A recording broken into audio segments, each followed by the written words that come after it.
This is the 3rd of May, 1808, a rather famous painting by Francisco Goya.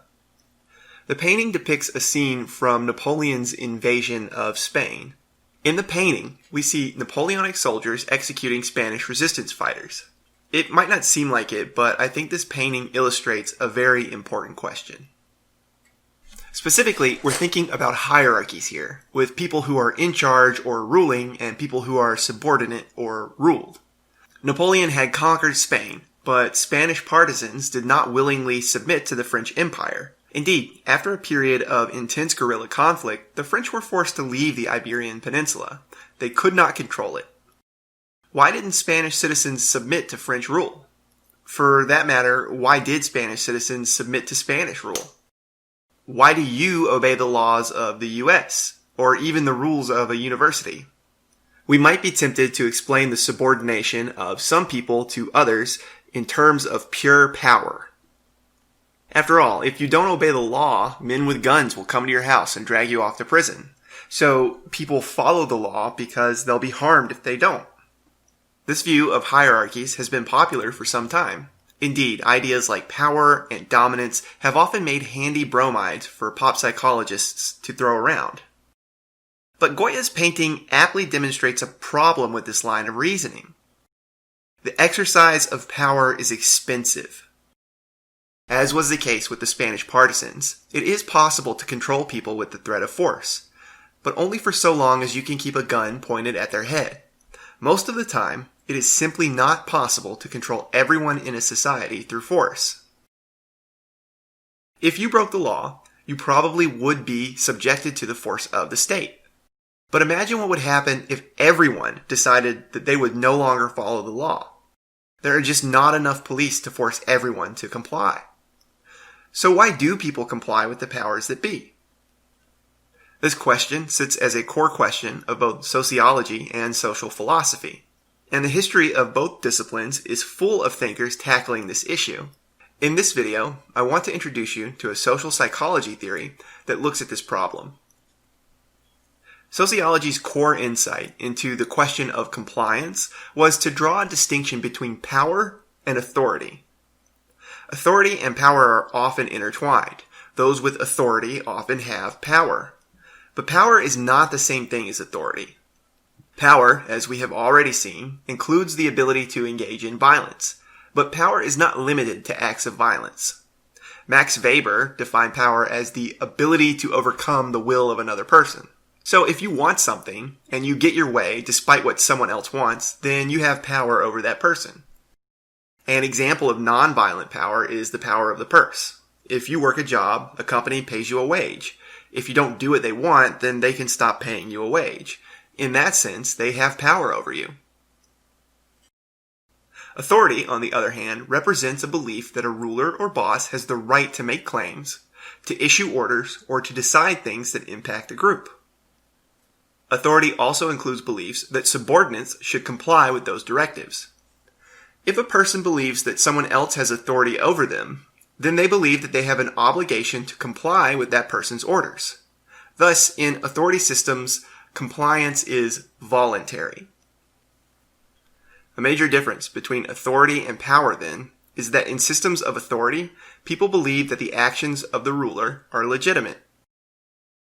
Legitimacy describes a belief that the actions of someone in charge are appropriate, that they are right and proper. In other words, if a relationship between a superior and a subordinate is legitimate, then people will think that the relationship represents how things ought to be. So why did Spanish partisans follow Spanish rule but not French rule? Because they thought the rule of Spanish leaders was legitimate. Spanish rulers had both power and authority, where the French only had power. And as the Peninsular War demonstrated, power alone is not enough to control a society. Legitimacy is a belief about a social system, but as a belief, it can operate at two levels: a personal or individual level of belief, whether or not you think a system is legitimate, and a group level of belief, whether or not you believe that most other people think that a system is legitimate. Propriety represents the idea that you personally hold a belief that a normative system is legitimate. that you personally believe the system is right and proper. Validity, on the other hand, represents a belief that you think others believe in a normative system.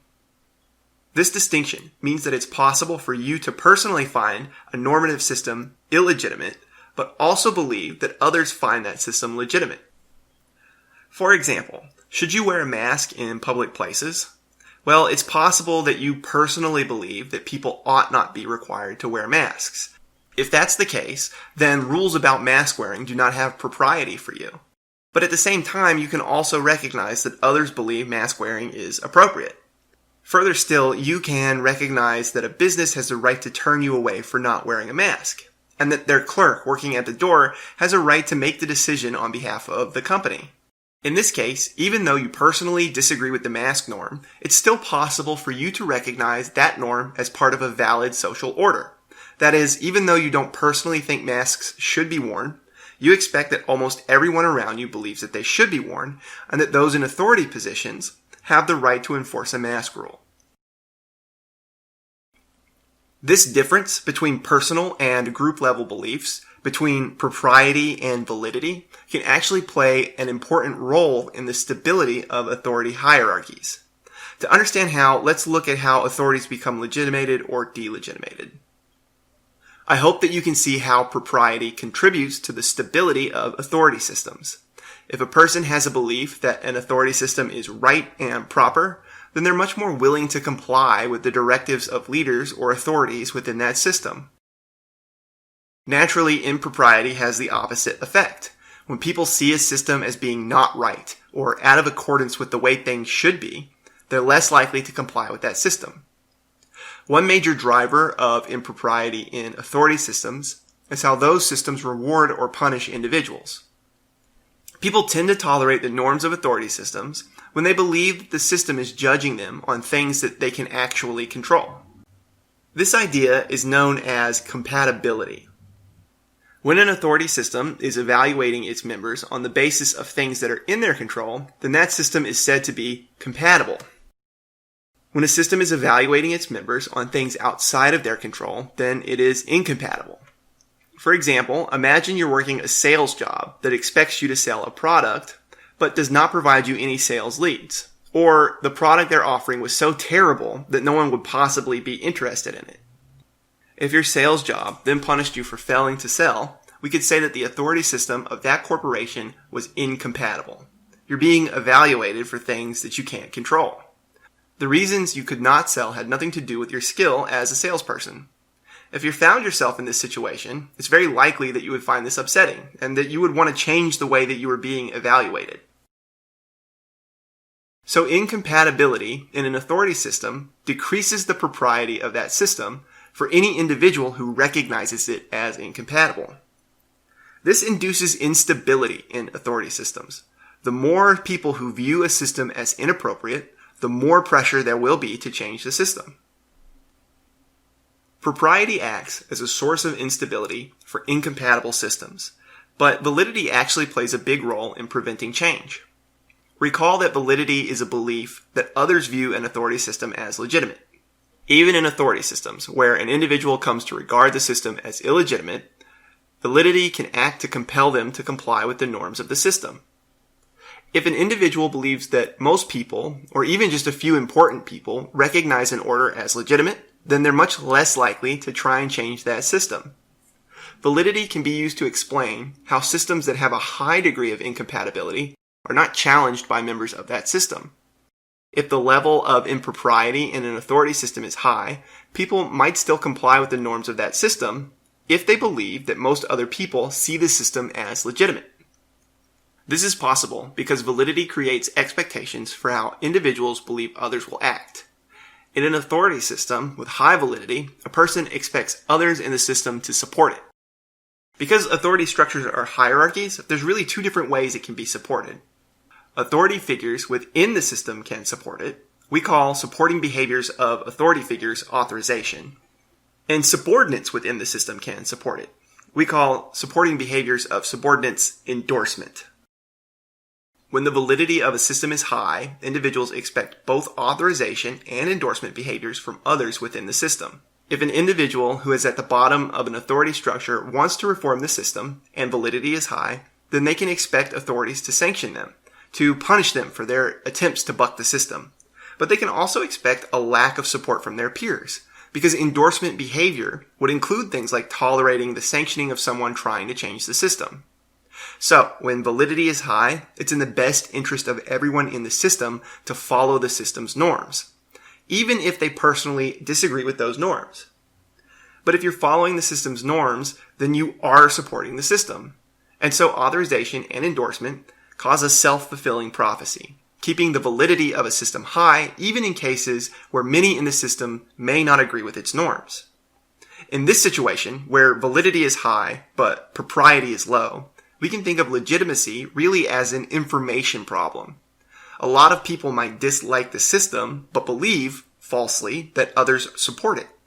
So they support the system rather than risk punishment, which in turn demonstrates to others that the system has support. Effectively, in this situation, individuals lack some important information about the personal beliefs of others. In this way, social systems can maintain themselves, resisting efforts at reform, even when we would otherwise expect reform attempts to be made.